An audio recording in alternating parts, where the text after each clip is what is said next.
Ssabasumba w'essaza ekkulu ery'e Kampala Paul Ssemwogerere avumiridde obumenyi bw'amateeka obweyongedde mu bitundu by'eggwanga eby'enjawulo nga n'okoddeyo obutemu obuviiriddeko omusaayi gw'abantu okuyiika olutatadde. Ssabasumba abadde mu kibuga Kampala bw'abadde alambula abasuubuzi b'omu kikuubo ng'ekimututteyo okulaba mbeera mwe bakolera nga mu kwogera kwasabye abakulu mu gavumenti okuwulirizanga ensonga z'abasuubuzi naddala ezo ezibasoomooza nga bakakkalabya egyabwe.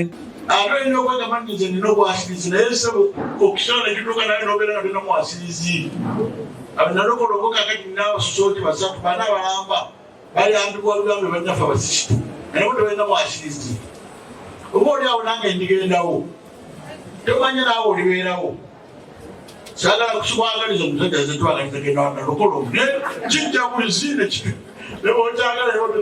Thaddeus Musoke Nagenda nga ye ssentebe w'abasuubuzi abeegattira mu kibiina ekya Kampala State Traders Association asabye Ssabasumba okukangula ku ddoboozi ku nsonga y'emisolo egibali mu bulago.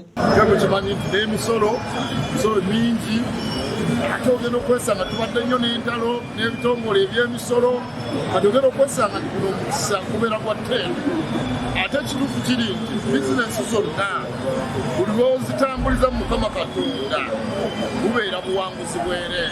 Ye ssentebe w'abasuubuzi abakolera mu kikuubo Hajji Siraj Ssebadduka asiimye Ssabasumba olw'okubakyalirako ng'amusabye n'okubakyalirangako buli mwaka. Basanyufu nnyo kubeera nti tukyazizza Ssabasumba wa Kampala nga ekimulesesa kirala okukola ey'okuyamba bakateyamba ennalukolongo. Mpozi abasuubuzi basabye Ssabasumba kibeere nti buli mwaka abeere nga ajja okutulambulako. Ate yeddamulira Samuel omu ku basuubuzi asuubiza Ssabasumba nti bakugenda mu maaso n'okumukwasizaako ku mulimu gwaliko ogw'okuzimbira bakateeyamba ennyumba. Nga twagala omukwasizaako ku mulimu gwaliko ogw'amaanyi ogw'okulaba nti azimba ennyumba z'abakateeyamba ennalukolongo. Bangi kuffe tugenzeeyo nga tutwalayo ebintu naye ng'olaba n'ennyumba zennyini ennalukolongo bakateeyamba ze basulamu nazo tezeeyamba. So kwe kusalawo okulaba nti tukuŋŋaanya ekyo ekijja okutuyambako okulaba nti akola ki nti akitwala kimuyambe. Kizza Peter yakusakidde eggulire lino ku lwa KSTV agaleero.